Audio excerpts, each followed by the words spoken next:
Hey everyone, in this video I'll be showing you how to solve the issue caused by annotation exception entity has no identifier.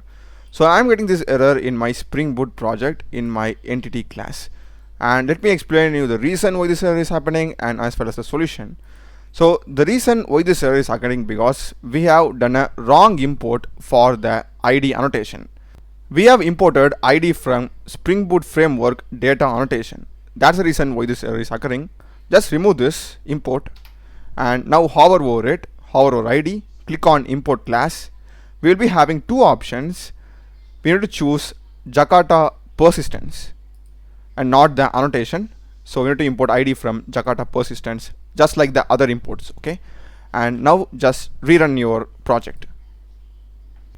And this time you can see I'm not getting any errors and the application has started.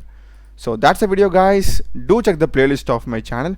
I run a lot of videos in CRUD operations by using Spring Boot, MongoDB, MySQL as well as AI, APIs and tools tutorials. Subscribe me. Thanks for watching.